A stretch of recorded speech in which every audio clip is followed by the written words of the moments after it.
Can you fucking believe it?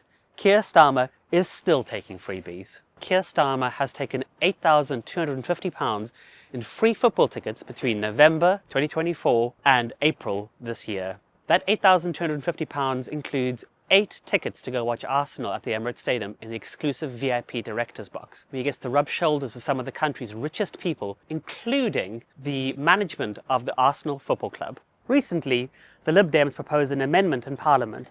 This amendment would have made 10 Premier League games free to air in the UK alongside the FA Cup final.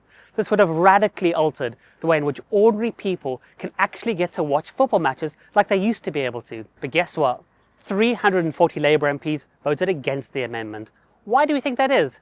Do we think it has anything to do with the massive amounts of money and freebies that the Premier League and its biggest clubs have given to Labour MPs and Sir Keir Starmer? Their VIP director's box at Arsenal is not like going to go watch football in the stands like an ordinary person. I spoke to Simon Cooper, who is a Financial Times journalist, who's also the author of multiple award-winning books on corruption and public life and on football, and he explained to me something very interesting. The VIP director's box at Arsenal is probably one of the biggest places in the country where some of the biggest power brokers will meet to broker deals and network. What we now know is that Arsenal Football Club, whenever it wants to get the ear of the Prime Minister, could just give him a free football ticket. They'll have access that nobody else does, and that raises massive conflict of interest issues, maybe even raises questions about corruption. Keir Starmer has said he needs to take these free VIP tickets for security concerns. That is, security consultants have said it's not safe for him to sit in the stands. But that doesn't make any sense to me. First of all, Rishi Sunak, when he was Prime Minister, was repeatedly pictured in the stands. We had Jeremy Corbyn sitting in exactly the same stands as Keir Starmer when he was the leader of the opposition.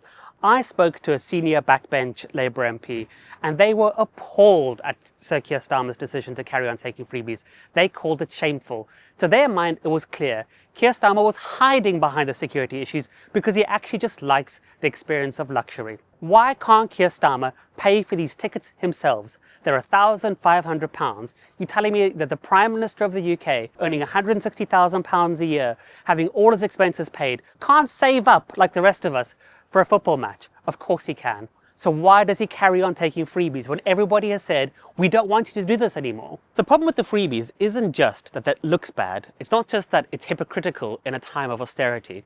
It's because they raise real material conflict of interest concerns.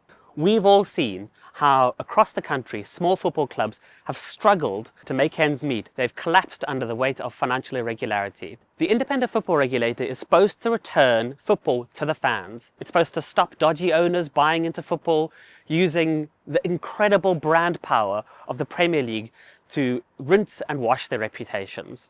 This football regulator could be fundamentally transformative. But there are real problems with it now, because Keir Starmer has personally involved himself in appointing the chair of this new independent football regulator, a man by the name of David Cogan. Now, David Cogan says that he's his own man, that he's going to be politically independent, but after his appointment was announced, it emerged that he'd been giving donations to the Labour Party. David Cogan has made donations to Keir Starmer personally.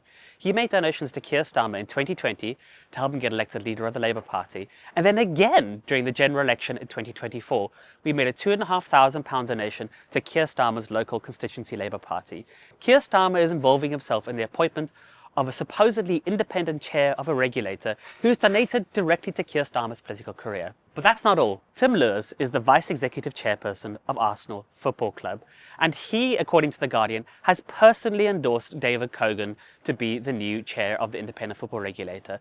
This is a crazy situation. Keir Starmer has appointed David Cogan, where David Cogan has made direct donations to Keir Starmer, and at the same time, Keir Starmer is accepting freebies, free football tickets, from the vice executive chairperson of Arsenal, who wants David Cogan to be appointed. This is a total mess. This is a web of conflicts of interest. It is deeply irresponsible behaviour. Keir Starmer is personally worth millions of pounds. His Labour government brought in a new round of austerity, swinging cuts to winter fuel allowance and to disability benefits. Keir Starmer has said, we need to make hard choices, that we need to balance the books. And yet he never makes a hard choice. When other people are losing income, when people are choosing between heating and eating, he is still taking freebies to go watch Arsenal Football Club. What we learned from the last freebie scandal, when Keir Starmer had taken tens of thousands of pounds in free football tickets, free holidays and free clothes, is that the public absolutely hates our politicians taking gifts and freebies. They think it's bad for democracy. YouGov in September 2024 did polling. They found that 75% of the British public wants all of our politicians to stop taking freebies. And it's easy to understand why. Some people think it's just bad taste.